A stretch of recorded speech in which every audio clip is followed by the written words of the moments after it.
मैं अमित कुमार गुप्ता, मैं बनारस से हूँ। महाराजा सयाजीराव विश्वविद्यालय वडोदरा से मैं पीएचडी कर रहा हूँ। और जो मेरा रिसर्च पेपर है, जो आर्टिकल है, ये प्रवासी हिंदी साहित्य की अवधारणा या स्वरूप। तो यहाँ हम समझते हैं कि प्रवासी साहित्य का अर्थ जो अवधारणा हम स्वरूप लेते हैं, तो उसके अंतर्गत हमें ये समझने की आवश्यकता पड़ती है कि वास्तव में ये प्रवासी साहित्य है क्या।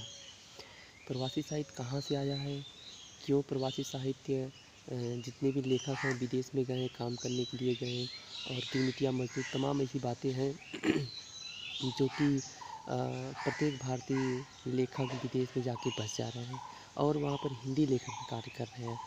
मैं आप सभी को बताना चाहता हूँ कि प्रवासी साहित्य हम उसे कहते हैं, अगर इसे परिभाषा की दृष्टि से देखा जाए तो मतलब एक स्थान से दूसरे स्थान तक पहुंचना, मतलब अपने देश को छोड़ करके, अपने मुल्क को छोड़ करके, अपने भारत को छोड़ करके, अपने वतन को छोड़ के विदेश में जाके बस जाना और वहाँ पर हिंदी लेखन का कार्य करना, तो एक तरह से ये प्रवासी साहित्यकार माना जाता है।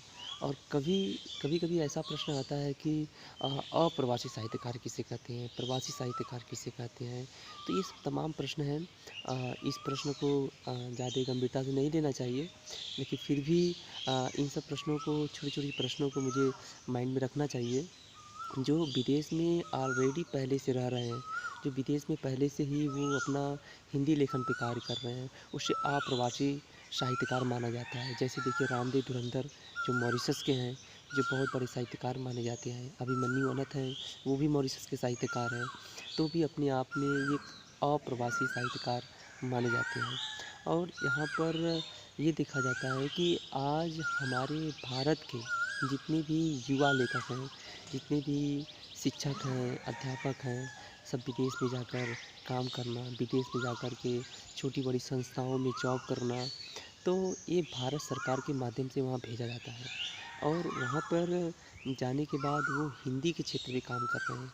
और मैं आप लोग को भरोसा दिलाना चाहता हूँ कि आज विदेशों में लगभग 150 विश्वविद्यालयों से अधिक वहाँ पे बच्चों को हिंदी पढ़ाई जा रही है। हिंदी में उन्हें शिक्षा दिया जा रहा है, हिंदी में पठन पाठन का कार्य किया जा रहा है।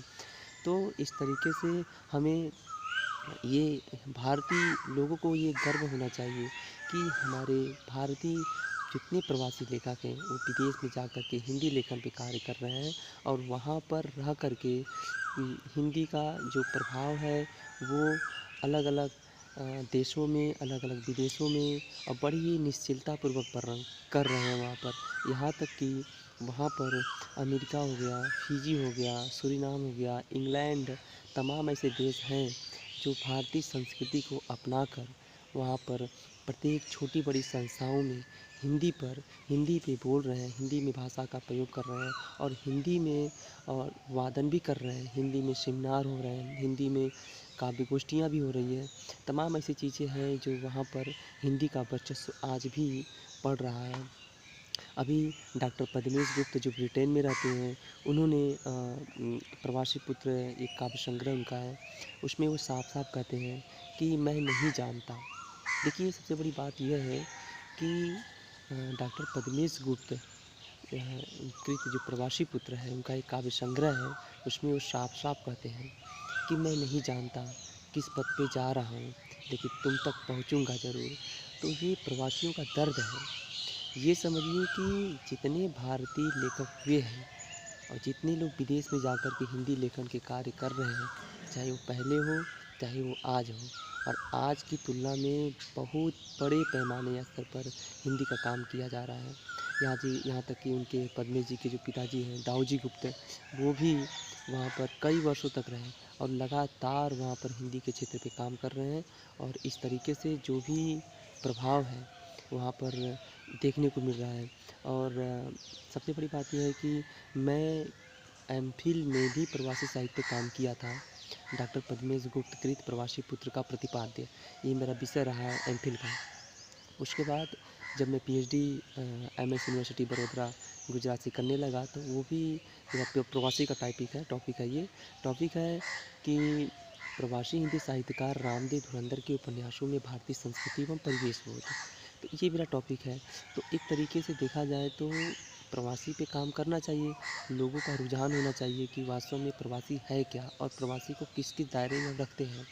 और निष्कर्षतः मैं ये कह सकता हूँ कि प्रवासी साहित्यकार की जो अवधारणा है, जो स्वरूप है, वो प्रवासी लेखकों के माध्यम से ही हुआ है। धन्यवाद।